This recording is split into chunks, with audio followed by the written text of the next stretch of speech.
Дүниедегі ең үлкен нәрсе өзіңе тиесілі болуды білу.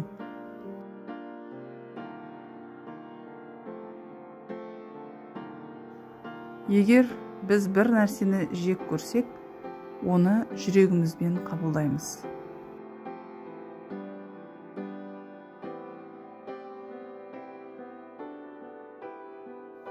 Махаббат бұл бізден қашатын нәрсеге күшті тарту.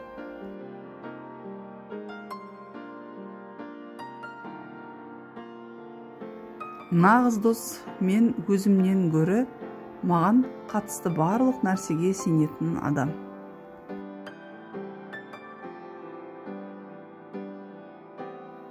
Адам құртты да жарата алмайды, бірақ ондаған құдайлар жасайды.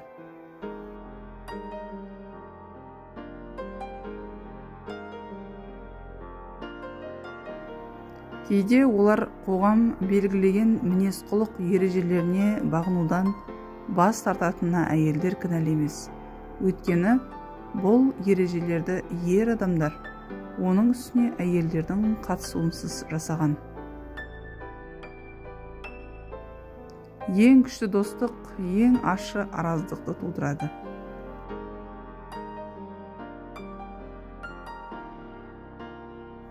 Өздері қалаған нәрсеге қол жеткізе алмағандықтан, олар қол жеткізгенді қалайтындай кейіп танытады.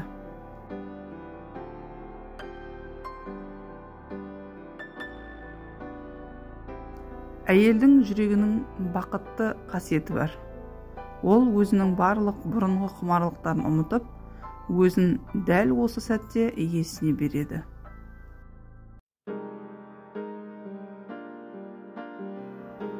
Әйел ерлер үшін сүйіспеншіліктің объектісіне айналып, жынысына қызғаныш сезімін тудырса, экстаздың шыңында болады.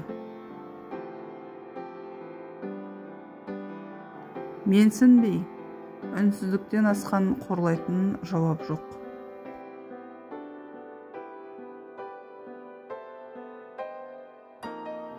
Адамды негізінен оның күнделікті іс-әрекетіне қарап, оның күнделікті тіршілігін бақылай отырып бағалау керек.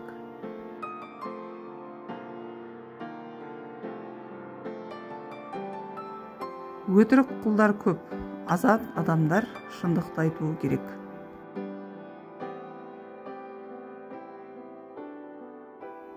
Ерлердің әйелдерге деген құмарлықты тек қызу, жәрдем, зорлық-зомбылықтан туындаған азаптан құтылу ниетіне бағытталған. Өмірдің өлшемі оның ұзақтығында емес, оны қалай пайдалануда.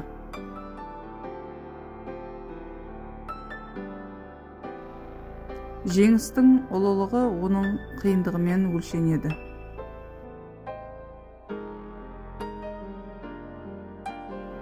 Адам болып жатқан оқиғадан емес, болып жатқан оқиғаны бағалау тәсілінен зардап шегеді.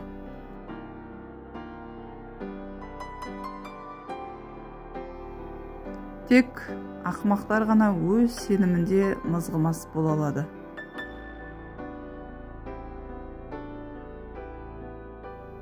Ескі және белгілі зұлымдық әрқашан жаңа және белгісіз зұлымдықты жақсы көреді.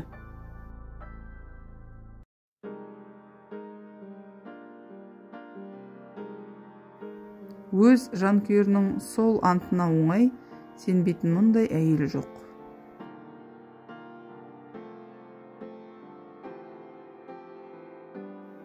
Адамдар еш нәрсеге олар туралы аз білетін нәрсеге қатты сенбейді.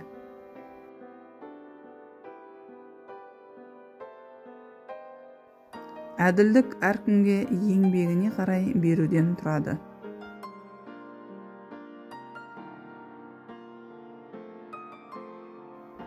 Адамның ең нашар күйі ол өзін өзі басқаруды және саналы болуды тоқтатқан кезде. Сәтті некелердің аз болуы некенің құндылығы мен маңыздылығын көрсетеді.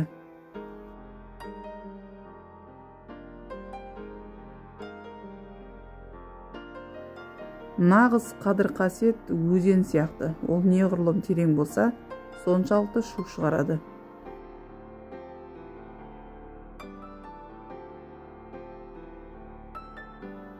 Бізде жоқ нәрсені қалау, бізде бар нәрсенің ләззатын бұзады.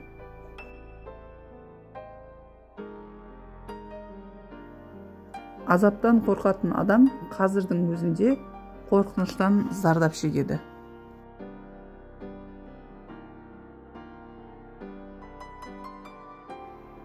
Малмен емес, адаммен айналысқысы келетін билік халықтың интеллектуалдық дамуына еш кедергі келтірмейді.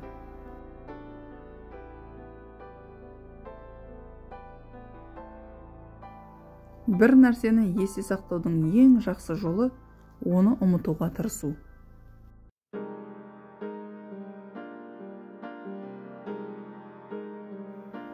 Тағдыр бізге тек шикізат береді, оны өзіміз қалыптастыру өз қолымызда.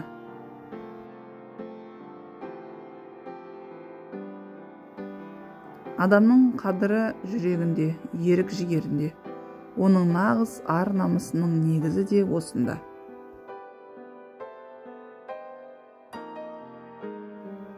Даудағы қыңырлық пен шамадан тыс жалындылық ақымақтықтың ең сенімді белгісі.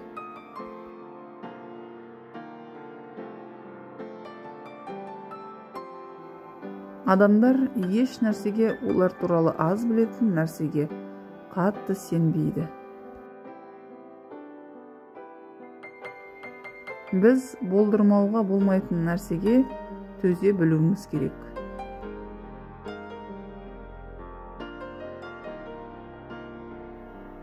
Жан дүниесі жұтаң жандарға көмектесу екіталай.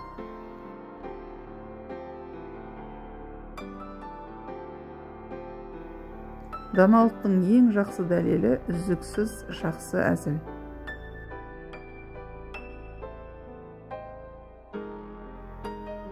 Біздің өміріміз қорқынышты бақытсыздықтарға толы. Олардың көпшілігі ешқашан болған емес.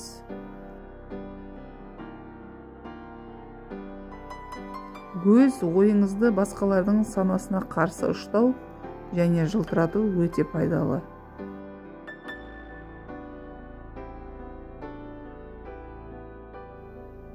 Әйел біздікі болған соң, біз оған тиесілі болуды тоқтатамыз.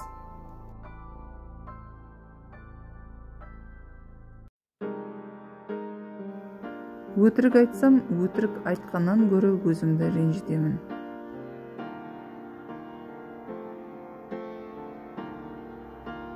Әйелдер қарсылық көрсетпей, жеңіл әрі асығыс бас тартса, бұл олардың ләззатқа деген сараңдығын көрсетеді, және оны өнерімен, ептілігімен, толығымен жасыру керек.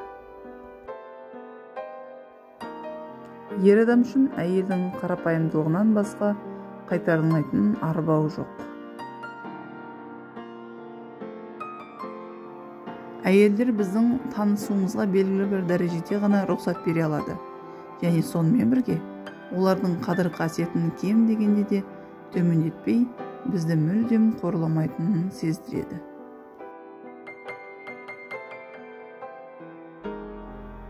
Еркекпен төсекке жататын әйел белдемшемен бірге қарапайымдылығын шешіп, белдемшемен қайта кию керек.